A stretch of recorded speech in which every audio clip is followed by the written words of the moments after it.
ಕ್ರಿಸ್ತನನ್ನು ಪ್ರತಿಫಲಿಸುವಂತೆ ನಿಮ್ಮ ಆತ್ಮಗಳನ್ನು ವಾಕ್ಯದಲ್ಲಿ ಬಲಪಡಿಸುವ ಅನುದಿನದ ಧ್ಯಾನ. ಇಂದಿನ ಧ್ಯಾನದ ಶೀರ್ಷಿಕೆ ಹೃದಯವಂತ ಸುವಾರ್ತಿಕರ ಅಗತ್ಯವಿದೆ. ಈ ದಿನದ ದೇವರ ವಾಕ್ಯ: ಜೀವಿಸುವವರು ಇನ್ನು ಮೇಲೆ ತಮಗಾಗಿ ಜೀವಿಸದೆ ತಮಗೋಸ್ಕರ ಸತ್ತು ಎದ್ದು ಬಂದಾತನಿಗಾಗಿ ಜೀವಿಸಬೇಕೆಂತಲೇ ಆತನು ಎಲ್ಲರಿಗೋಸ್ಕರ ಸತ್ತನು. 2 ಕೊರಿಂಥದವರಿಗೆ 5ನೇ ಅಧ್ಯಾಯ 15ನೇ ವಚನ.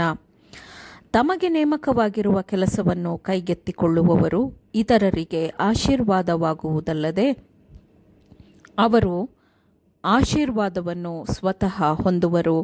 ನೇಮಕವಾಗಿರುವ ಕೆಲಸವನ್ನು ಉತ್ತಮವಾಗಿ ಮಾಡಿ ಮುಗಿಸಿದ ಅವರ ಕರ್ತವ್ಯ ಪ್ರಜ್ಞೆಯು ಅವರ ಸ್ವಂತ ಆತ್ಮಗಳ ಮೇಲೆ ಪ್ರತಿಫಲಿಸುವ ಪ್ರಭಾವವನ್ನು ಬೀರುತ್ತದೆ.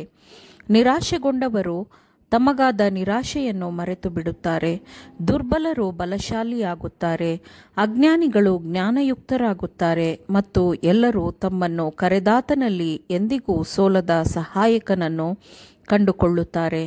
ಕ್ರಿಸ್ತನ ಸಭೆಯು ಸೇವೆಗೋಸ್ಕರ ರೂಪುಗೊಂಡಿದೆ. ಅದರ ಧ್ಯೇಯವಾಕ್ಯ ಸುವಾರ್ತೆಯಾಗಿದೆ. ರಕ್ಷಣೆಯ ನಾಯಕನಾಗಿರುವವನ ಅಡಿಯಲ್ಲಿ ಹೋರಾಟಕ್ಕಾಗಿ ತರಬೇತಿ ಪಡೆದವರು ಅದರ ಸೈನಿಕ ಸದಸ್ಯರಾಗಿದ್ದಾರೆ.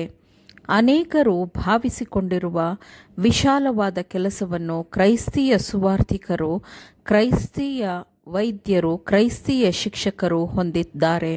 ಅವರು ಜನರಿಗೆ ಸುವಾರ್ತೆಯನ್ನು ಸಾರುವುದು ಮಾತ್ರವಲ್ಲ, ಅವರು ಜನರಿಗೆ ಸುವಾರ್ತೆಯನ್ನು ಸಾರುವುದಕ್ಕೆ ಹೇಳಿಕೊಡಬೇಕು.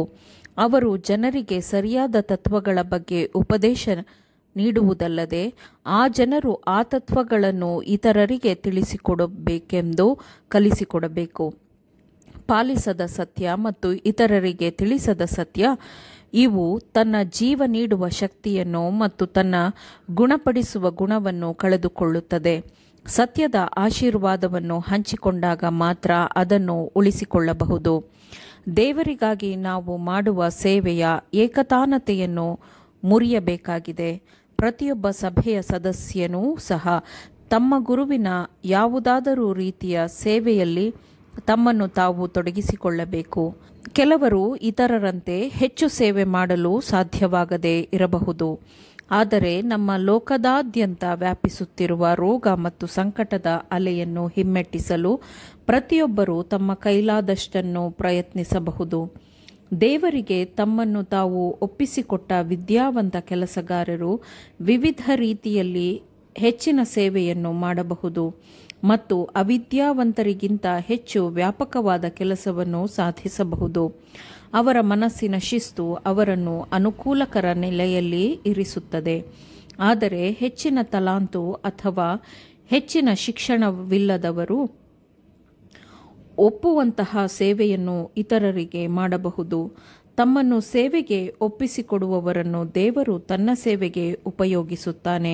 ಅತ್ಯಂತ ತಲಾಂತುಗಳುಳ್ಳ ಅಥವಾ ಅತ್ಯಂತ ಪ್ರತಿಭಾನ್ವಿತ ವ್ಯಕ್ತಿಗಳ ಕೆಲಸವು ಮಾತ್ರ ಶ್ರೇಷ್ಠ ಮತ್ತು ನಿತ್ಯವಾದ ಫಲಿತಾಂಶವನ್ನು ಕೊಡುತ್ತದೆ ಎಂದು ಭಾವಿಸುವುದು ಬೇಡ. ನನ್ನ ನೊಗವನ್ನು ನಿಮ್ಮ ಮೇಲೆ ತೆಗೆದುಕೊಂಡು ನನ್ನಲ್ಲಿ ಕಲಿತುಕೊಳ್ಳಿರಿ ಎಂಬ ಆಹ್ವಾನಕ್ಕೆ ಅತ್ಯಂತ ಶ್ರದ್ಧೆಯ ಕೆಲಸಗಾರರು ಪ್ರತಿಕ್ರಿಯಿಸುತ್ತಾರೆ. ಹೃದಯವಂತ ಸುವಾರ್ತಿಕರ ಅಗತ್ಯವಿದೆ. ಯಾರ ಹೃದಯವನ್ನು ದೇವರು ಸ್ಪರ್ಶಿಸುತ್ತಾನೋ ಅವರು ದೇವರ ಪ್ರೀತಿಯನ್ನು ಎಂದಿಗೂ ಅರಿಯದವರ ಬಗ್ಗೆ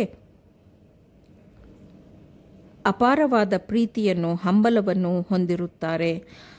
ದೇವರನ್ನರಿಯದವರ ಸ್ಥಿತಿಯು ಅವನಲ್ಲಿ ವೈಯಕ್ತಿಕ ಜವಾಬ್ದಾರಿಯ ಭಾವನೆಯನ್ನು ಮೂಡಿಸುತ್ತದೆ. ಅವನು ತನ್ನ ಜೀವನವನ್ನು ನಷ್ಟಕ್ಕೆ ಒಡ್ಡಿಕೊಂಡಾದರೂ ಪರಲೋಕದಿಂದ ಪ್ರಭಾವಿತನಾಗಿ ಪರಲೋಕದಿಂದ ಕಳುಹಿಸಲ್ಪಟ್ಟ ಸಂದೇಶವಾಹಕನಾಗಿ ದೇವದೂತರು ಸಹಕರಿಸುವ ಕೆಲಸವನ್ನು ಮಾಡಲು ಹೊರಡುತ್ತಾನೆ. ಆಮೇನ್. ದೇವರ ವಾಕ್ಯಗಳನ್ನು ಶ್ರದ್ಧೆಯಿಂದ ಆಲಿಸುವವರು ಮಾತ್ರವೇ ಆಗಿರದೆ ಪಾಲಿಸುವವರೂ ಆಗಬೇಕೆಂದು ನಿಮ್ಮನ್ನು ಉತ್ತೇಜಿಸುತ್ತೇನೆ. ಪರಿಶುದ್ಧಾತ್ಮನ ಸಹಾಯದಿಂದ ಆಲಿಸಿದ ನಿಮ್ಮೆಲ್ಲರಿಗೂ ಧನ್ಯವಾದಗಳು. ಮತ್ತೆ ದೈನಂದಿನ ಧ್ಯಾನಕ್ಕಾಗಿ ನಾಳೆ ಸಂಧಿಸೋಣ. ಆಮೇನ್.